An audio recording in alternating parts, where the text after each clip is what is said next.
నాకే పాపం తెలియదు అంజన్న మీద ఒట్టు అంటోంది సింగర్ మంగ్లీ. నేను మా అక్క అమాయకులం, కావాలంటే సేవాలాల్ మీద ఒట్టు అంటున్నాడు మంగ్లీ తమ్ముడు శివ చౌహాన్. అటు రమావత్ మధు ఎప్పటి నుంచో సేమ్ ట్యూన్ వినిపిస్తున్నాడు. దీంతో మైక్రో ఫైనాన్స్ స్కామ్ కేటుగాళ్లు ఎవరు, మంగ్లీ పాత్ర ఏ మేరకుంది, తమ్ముడు శివ చౌహాన్ రోల్ ఏమిటి అనే విషయాలపై ఫోకస్ చేసిన పోలీసులు కీలక విషయాలు రాబట్టారు.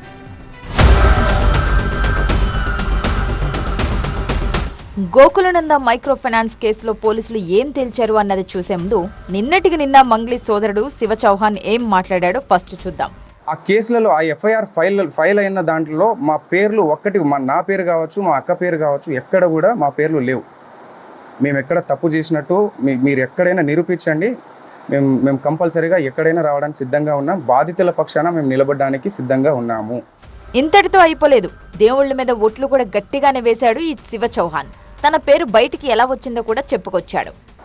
ఆ ఆంజనేయ స్వామి మీద ఒట్టేసి చెప్తున్నా, మా బంజారా కుల దైవమైనటువంటి సేవాలాల్ సాక్షిగా చెప్తున్నా, తుల్జా భవాని మా అమ్మవారు, తుల్జా భవాని అమ్మవారి పైన అమ్మవారి పైన ఒట్టేసి చెప్తున్నా, మాకు ఈ మైక్రో ఫైనాన్స్ స్కామ్కి ఎటువంటి సంబంధం లేదు, దయచేసి గమనించగలరని చెప్పేసి కోరుకుంటున్నా. అండ్ ఇంకో విషయం ఏంటంటే, బండి శివ అనే వ్యక్తి వేరు, శివ చౌహాన్ అనే వ్యక్తి వేరు. శివ చౌహాన్ నేను. ఈ బండి శివ అనే పేరుని తీసుకొచ్చి శివ చౌహాన్ అని చెప్పేసి మొత్తం ఈ ట్రోల్స్ ఎందుకు జరుగుతున్నాయో మాకు అర్థం కావట్లేదు.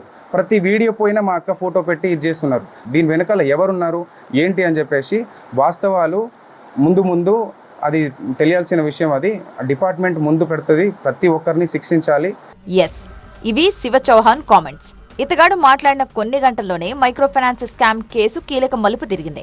బాధితులు వరుస ఫిర్యాదులు, పలువురి ఆత్మహత్యలతో ఇన్వెస్టిగేషన్ స్పీడప్ చేసిన పోలీసులు కీలక విషయాలు వెల్లడించారు.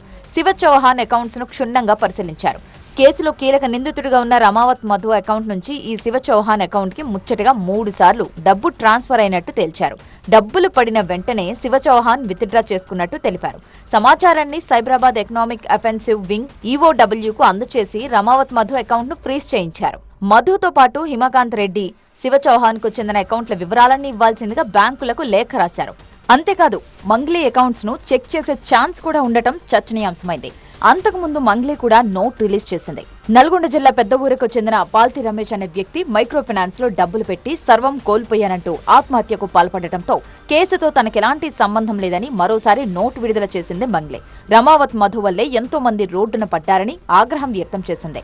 దుర్మార్గుడని తెలియక అతడితో మాట్లాడానని లెటర్లో రాసింది. కొందరు కావాలని ప్రజల్ని తప్పుదారి పట్టిస్తున్నారని, ఏ ఆధారాలు లేకుండా తన చుట్టూ కుట్రలు పన్నుతున్నారు అంటూ ఆవేదన వ్యక్తం చేసింది.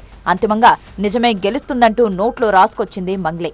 మొత్తంగా అడ్వకేట్ సుబ్బారావు ఫిర్యాదుతో వెలుగులోకి వచ్చింది మైక్రో ఫైనాన్స్ స్కామ్. 200 కోట్ల మోసం జరిగిందంటూ మంగ్లీ, ఆమె తమ్ముడు శివ, అతని స్నేహితులు రమావత్ మధు, భరత్ సహా పలువురిపై కేసు నమోదైంది.